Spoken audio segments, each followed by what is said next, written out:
10 minute. Sir, ഞാനിതിനെ എതിർക്കുകയാണ്. ഒറ്റവാക്കിൽ നിർത്തണം.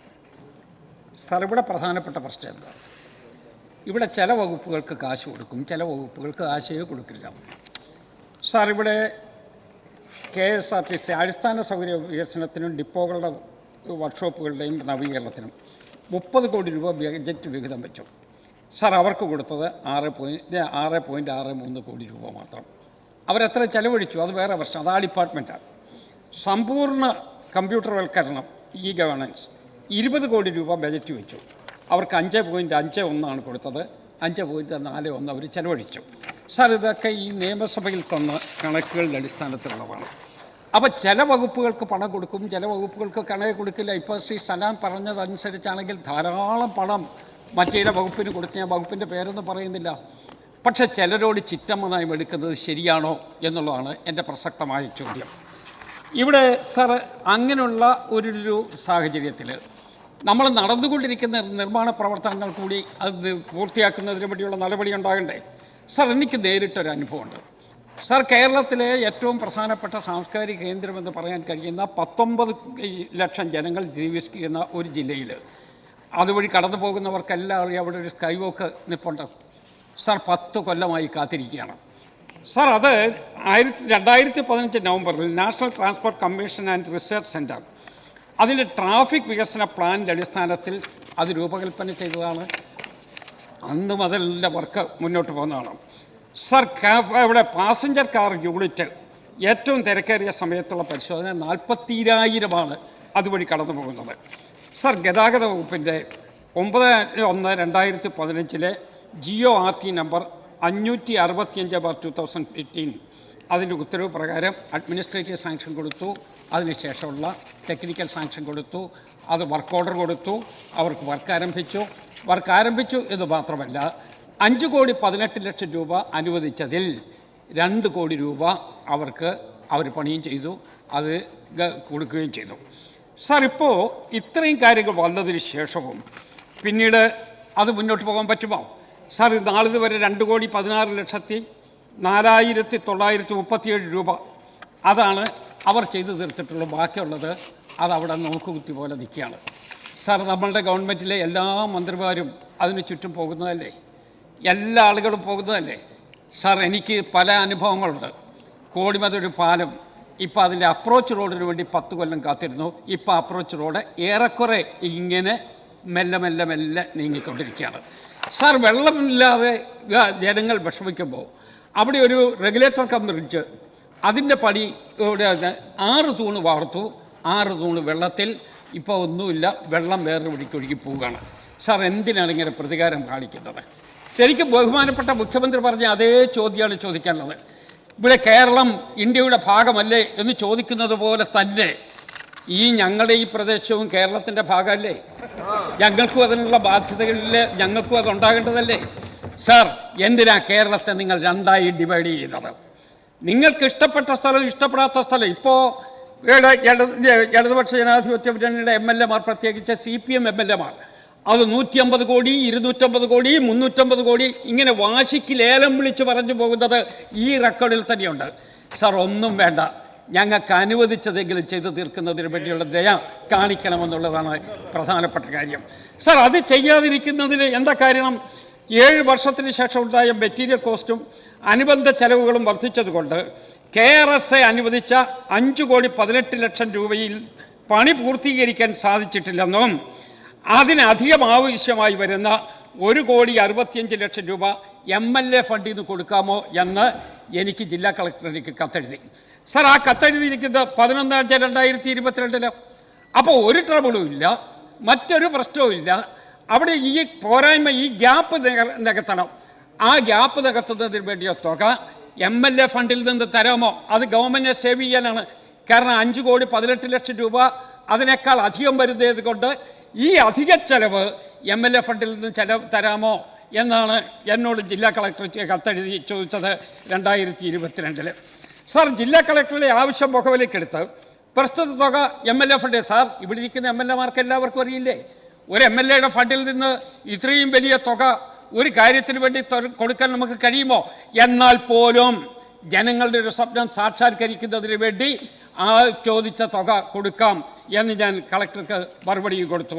Sir, സ്കൈവോക്ക് പദ്ധതി പൂർത്തീകരിക്കണമെന്ന് ആവശ്യപ്പെട്ട് ഒരു പൊതു താൽപ്പര്യ ഹർജി ഇതിനിടയ്ക്ക് ഹൈക്കോടതിയിൽ പോയി. സാർ, ഹൈക്കോടതി ഈ കാര്യത്തിനകത്ത് ഇടപെട്ടു. സാർ, ഹൈക്കോടതി ഇടപെട്ട് ഈ ഹർജി 28/1/2022 മുമ്പായി പദ്ധതിയുടെ പൂർത്തീകരണത്തിന് ഉചിതമായ നടപടി സ്വീകരിക്കണമെന്ന് സർക്കാരിനോട് നിർദ്ദേശിച്ചുകൊണ്ട് ഹൈക്കോടതി ഉത്തരവിറക്കി. സാർ, ഹൈക്കോടതി ഉത്തരവ് എൻ്റെ കയ്യിലുണ്ട്. സാർ, ആ ഉത്തരവിനകത്ത് ഈ കാര്യങ്ങൾ പറയുന്നുണ്ട്. നമ്മളുടെ ഹൈക്കോടതി ജഡ്ജി PV കുഞ്ഞികൃഷ്ണൻ ജഡ്ജ്, അദ്ദേഹത്തിൻ്റെ ഓർഡറാണ്. I think the time can be extended on condition that no extension petition will be extension.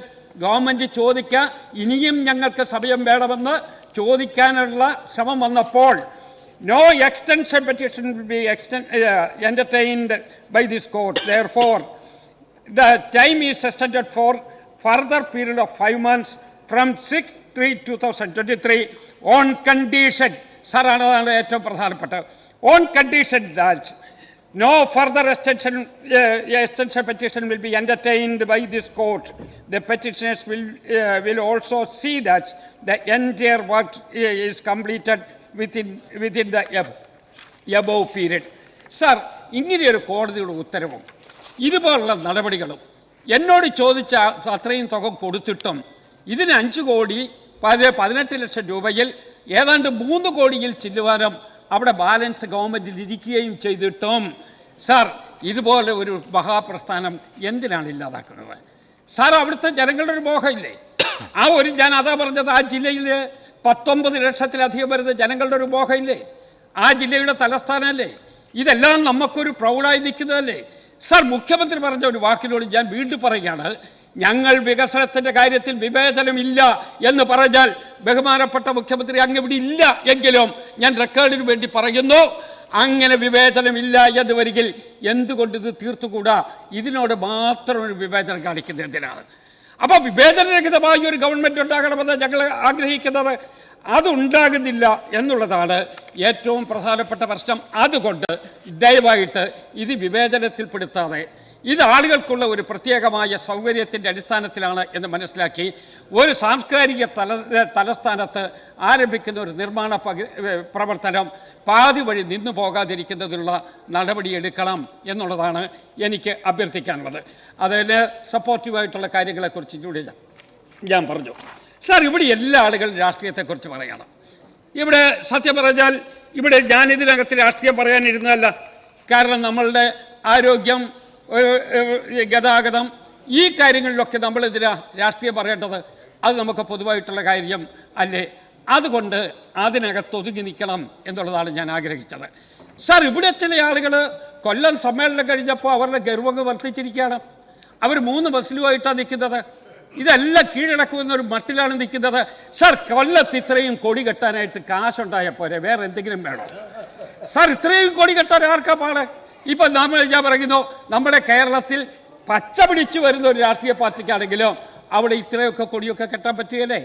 അപ്പോൾ കൊടിയല്ല പ്രശ്നം, ആഘോഷമല്ല പ്രശ്നം, ജനങ്ങളുടെ തിങ്കിങ്ങാണ് പ്രശ്നം, ജനങ്ങളുടെ കൺവിക്ഷനാണ് പ്രശ്നം. ജനകീയ പ്രശ്നങ്ങൾ പരിഹരിക്കുന്നുണ്ടോ എന്നുള്ളതാണ് പ്രധാനപ്പെട്ട പ്രശ്നം. ആ ജനകീയ പ്രശ്നങ്ങൾ പരിഹരിക്കുന്നതിന് വേണ്ടിയാണ് നിങ്ങളിൽ നിന്ന് ഞങ്ങൾ ആഗ്രഹിക്കുന്ന കാര്യം. സാർ, എനിക്ക് ആരോഗ്യ വകുപ്പിനെ കുറിച്ച് മതിപ്പ് കുറവൊന്നുമില്ല സാർ. പക്ഷേ നമ്മൾ മെഡിക്കൽ കോളേജിൽ ചെന്നാൽ പോലും നൂലും പ്ലാസ്റ്ററിങ്ങിനുള്ള സാധനവും ഒക്കെ മേടിച്ചുകൊണ്ട് എല്ലാം കുറിപ്പ് കൊടുത്തു പോവുകയാണ് സാർ. ഇതുപോലുള്ള ഞാൻ ദീർഘമായിട്ട് സംസാരിക്കുന്നില്ല സാർ. സാർ, ഇവിടെ മെഡിക്കൽ കോളേജിൽ ചെല്ലുമ്പോൾ അവർക്ക് പഞ്ഞിയും നൂലും മേടിച്ചുകൊണ്ട് കിടക്കുന്ന ഒരു കാലഘട്ടം സർസിപിയുടെ കാലത്ത് പോലും ഈ കേരളത്തിൽ ഇല്ലായിരുന്നു എന്നുള്ള യാഥാർത്ഥ്യം മറക്കരുത് സാർ. ദയവായിട്ട് അതൊന്ന് മാറ്റണം, ദയവായിട്ട് മാറ്റണം. ഞാനിത് വിമർശിക്കുകയല്ല, വിമർശിക്കാൻ വരുന്നതേ ഉള്ളൂ. അത് മാറ്റുന്നതിന് വേണ്ടിയുള്ള സന്ദർഭം അങ്ങ് വിനിയോഗിക്കണമെന്നാണ് എനിക്ക് പറയാനുള്ളത്. അപ്പം നമ്മുടെ നാട്ടിൽ ജനങ്ങളുടെ പ്രയാസങ്ങൾ മനസ്സിലാക്കാൻ കഴിയണം സാർ. ഒറ്റ വാക്കുകൂടി ഞാൻ പറയുന്നു, നമ്മളുടെ ഈ പാവപ്പെട്ട സ്ത്രീകൾ അവിടെ സെക്രട്ടേറിയറ്റിൻ്റെ നട കിടക്കുകയല്ലേ സാർ. എത്രയോ അവർ ഉന്നയിക്കുന്ന ഒരു ആവശ്യം നമ്മളുടെ വീട്ടിൻ്റെ പടിക്കൽ വന്ന് നമുക്ക് അവരുടെ ഒരു സഹിഷ്ണുത കാണിക്കണ്ടേ സർ, ആശാ വർക്കേഴ്സിനോട് ഇങ്ങനെ നിർദ്ദയമായി പെരുമാറേണ്ടത് അവരെന്നെ നിങ്ങളെ വിഴുകാൻ വരുന്ന ആളുകളാണോ? അവർ നിങ്ങളുടെ ഏതെങ്കിലും സ്ഥാപനജംഗ വസ്തുക്കൾ തട്ടിക്കൊണ്ടു പോകാൻ വരുന്നവരാണോ? അവർ പറയുന്ന അവർ ചെയ്തിട്ടുള്ള പണി എന്താ സാർ? അവർ ചെയ്തിട്ടുള്ള പണി നമ്മുടെ അഴുക്കുചാല് നന്നാക്കുക, കക്കൂസ് മാലിന്യം വൃത്തിയാക്കുന്നതിന് വേണ്ടി ശ്രമിക്കുക, വീട്ടിലെ ക്ലീനിങ് നടത്തുക, ഇതുപോലുള്ള കാര്യങ്ങൾ ചെയ്യുമ്പോൾ എനിക്കറിയാം നിങ്ങൾ സഹികെട്ടിരിക്കുകയായിരുന്നുള്ളത് എനിക്കിപ്പോൾ പിടികിട്ടി. സാർ, ഇവര് ഒരു ആശ്വാസ ശബ്ദമാണ് ഞാൻ അവിടുന്ന് കേൾക്കുന്നത്. അതുകൊണ്ട് ആ പാവപ്പെട്ട ആളുകളെ ഇനി എന്നോട് കാണിക്കുന്ന ബഹളം പോട്ടെ. എന്നാ പിന്നെ ഈ ബഹളം നിങ്ങളുടെ മനസ്സിലുണ്ടെങ്കിൽ ആശാ വർക്കേഴ്സിന്റെ പ്രശ്നം പരിഹരിച്ചാൽ പോരെ? അവർക്ക് ആശാ വർക്കേഴ്സിന്റെ പ്രശ്നം പരിഹരിച്ചാൽ പോരെ? 7,000 രൂപയ്ക്ക് പകരം 21,000 വേണമെന്ന് ഞങ്ങൾ ആവശ്യപ്പെട്ടത് അങ്ങ് അനുവദിച്ചാൽ അനുകൂലമാണെങ്കിൽ സാർ, ഇത് ഡിസ്ക്രിമിനേഷനാണ്.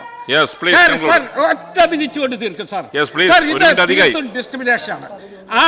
ഇതല്ല ഈ ഞാൻ പറഞ്ഞു വന്നത്. അതെ, അതുകൊണ്ട് ഇത്ര മോശമായ രൂപത്തിൽ അവരെ ഡീൽ ചെയ്യരുത്. അവർ വർഗ വിപ്ലവത്തിനെതിരല്ല, അവർ വർഗ വിപ്ലവം ഉണ്ടാക്കാൻ ശ്രമിക്കുന്നവരുമല്ല. പക്ഷേ ആ പാവപ്പെട്ടവരുടെ കണ്ണീരൊപ്പാൻ നിങ്ങൾക്ക് കഴിയുന്നില്ലെങ്കിൽ തലമുറ നിങ്ങളെ സത്യം പറഞ്ഞാൽ പറയേണ്ട കാര്യമില്ല. അത് അവസാനിപ്പിക്കുന്നതിന് വേണ്ടി നടപടിയെടുക്കണമെന്ന് ഞാൻ അഭ്യർത്ഥിക്കാം.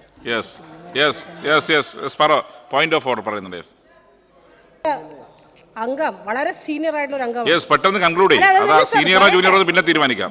ഞങ്ങള് ആശാപ്രവർത്തകന്മാരുടെ സമരവുമായിട്ടോ ആശാപ്രവർത്തകർ ഞങ്ങൾ എതിരല്ല സമരത്തിന്. പക്ഷേ അവര് ഈ കേരളത്തിലെ കക്കൂസ് മാലിന്യം കോരുന്നവരാണ് എന്ന നിലയിൽ വളരെ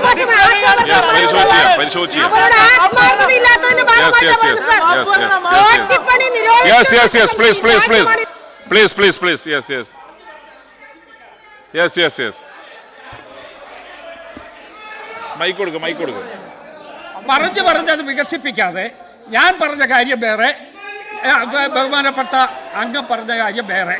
ഞാനത് പിൻവലിക്കണം. ഞാൻ പിൻവലിച്ചു. എനിക്കതിന് കാര്യം